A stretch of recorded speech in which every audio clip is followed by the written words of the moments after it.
Bonjour. Bonne nouvelle, je vais enfin me remettre à faire des vidéos sur cette chaîne. En réalité, j'ai jamais arrêté officiellement, mais avoir fait 3 vidéos en 6 ans, c'est pas ce que j'appelle être actif. Allez, va bosser, feignant. Ça fait une vidéo tous les 2 ans. Il faut pas déconner. Avant de produire 5 vidéos par jour,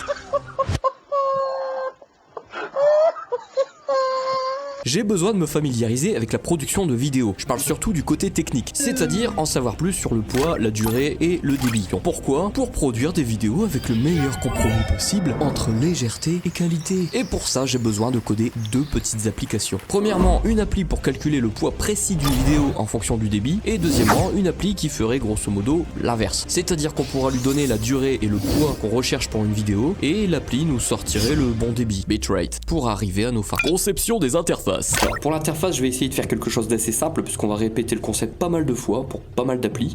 Donc je vais essayer de mettre un titre au centre à chaque fois, ça sera le même principe pour les applications. Donc on mettra le titre ici. Et on aura une partie interactive au-dessus où on aura nos paramètres, par exemple ici calculer. Ah, j'ai fait un pâté. Et ensuite, on aura ici en dessous le résultat de nos calculs pour nos applications. Là, on va baser nos 2 applications sur ce principe-là. Bon, je pense que pour ce genre d'interface, on va utiliser la librairie Bootstrap pour pouvoir créer des prototypes assez rapidement. Et puis quand j'aurai une quinzaine d'applications, bien peut-être qu'on fera un redesign à notre sauce de nos applications pour qu'elles soient esthétiques. Mais pour l'instant, c'est pas l'intérêt. Allez, on est go, on développe. Hop là.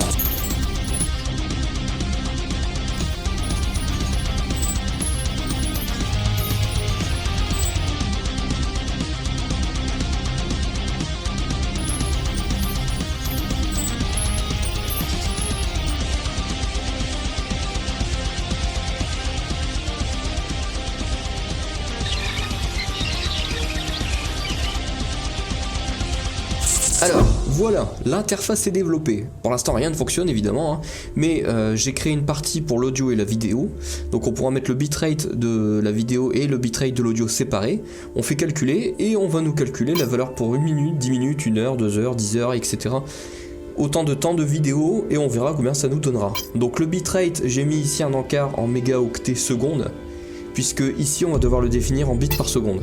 Mais je vous ai pas expliqué ce que c'était que le bitrate. Le débit, bitrate, c'est quoi exactement? En fait, c'est le nombre d'informations par seconde que l'on autorise lors de l'encodage pour produire une vidéo. Et donc le débit, bitrate, se définit en mégabits par seconde. Plus le débit, bitrate, oui bah c'est bon, bitrate, plus le débit est grand, moins il y a de pertes d'informations et donc moins il y a de pertes de qualité. Application numéro 2. Et voilà notre deuxième application, enfin c'est toujours l'interface, hein, pas codé.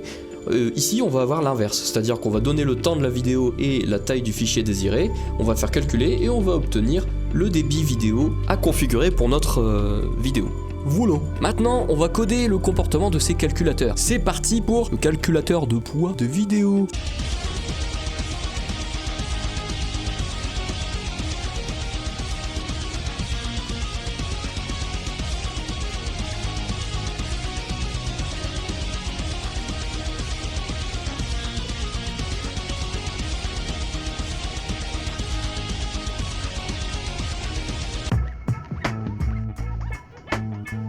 On va pouvoir tester tout de suite. Alors moi ce qu'on m'a conseillé dans mes logiciels de montage, c'est du 40 voire 45 mégabits par seconde. Mais j'avais aucune idée de ce que ça pouvait représenter pour une vidéo de 10 minutes, 20 minutes. Là on va pouvoir tester. Donc je rentre 45 mégabits par seconde. Ce qui nous donne automatiquement, ça correspond à 5,6 mégaoctets par seconde. Comment j'ai fait pour faire ça? Il n'y a aucun miracle, j'ai utilisé la calculatrice. Et la règle c'est que 1 mégaoctet, qui est plutôt utilisé en France, ça représente 8 mégabits utilisés dans les pays anglo-saxons. En gros, 1 octet est égal 8 bits. Donc si on veut obtenir le débit en octets, il suffit de faire 45 divisé par 8. Donc si je fais 45 divisé par 8, tadam, ça nous donne 5,625 mégaoctets par seconde. Voilà, c'est aussi simple que ça. Et pour l'audio, on m'a conseillé du 128 kilobits seconde qui est utilisé par YouTube. Donc je vais faire 0,128 mégabits seconde, et ce qui fait 0,016 mégaoctets par seconde.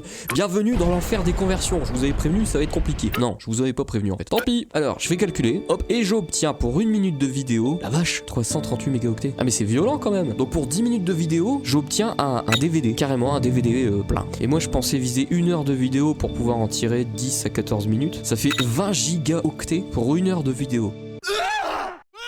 Et c'est monstrueux en fait, faudrait que je descende le 45 mégabits, hein, je peux pas. Hein. L'audio, si je le descends ici, de toute façon l'audio ça change rien je pense. Si je l'enlève, je mets à 0, voilà, on va dire qu'il n'y a pas d'audio, je vais calculer, ça change absolument rien, on remarque même pas que l'audio a été retiré. Donc si je mets que l'audio par exemple, calculer 10 heures d'audio, j'aurai seulement un CD-ROM. Il faudrait environ 80 heures, ouais 80 heures pour remplir un DVD. Donc ouais, donc c'est vraiment la vidéo qui pose problème. On va essayer 30, 13 gigaoctets pour 1 heure.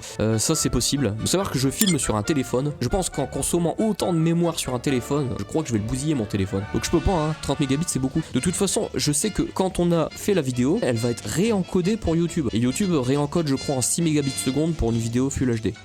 Il faudrait que je compare les qualités vidéo de 30 mégabits seconde jusqu'à 1 mégabit seconde pour l'extrême. Si on teste à 15, ça donne... Là, ça commence déjà à être un peu plus intéressant, mais pour 10 minutes, c'est quand même violent. Hein. Et si je mettais à 10 mégabits seconde, pour 1 minute de vidéo, on aurait 75 mégaoctets, et pour 10 minutes, on aurait 759... Ah, CD-ROM.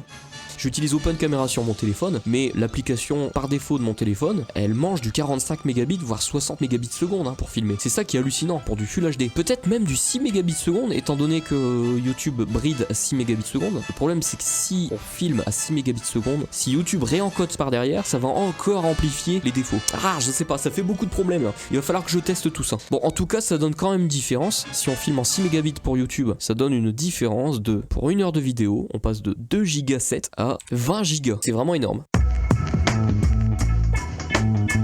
Voilà, donc pour l'appli suivante, c'est l'inverse, je mets le temps de la vidéo, donc pour 10 heures de vidéo, et je veux une taille de fichier désirée, imaginons pour 10 Go, voilà, je veux 10 Go, donc on va mettre en mégas, ça fait 10 000 mégaoctets, ok, calculé.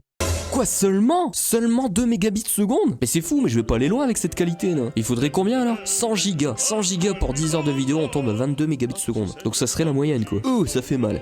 Mais comment ça tournait les anciens films en DVD RIP, là, les fameux DivX? Attendez, c'est 1h30 le film. Voilà, 1h30. Qu'est-ce que je fais là? 1h30. Et ça tournait sous 650 mégaoctets, le CD-ROM. Calculé. Wow, 0,9 mégabits seconde. 900 kilobits par seconde. Et ça passait, hein. Ouais, mais c'était pas du Full HD, c'est vrai. Je sais pas, c'est à voir. Il faut vraiment que je teste, hein.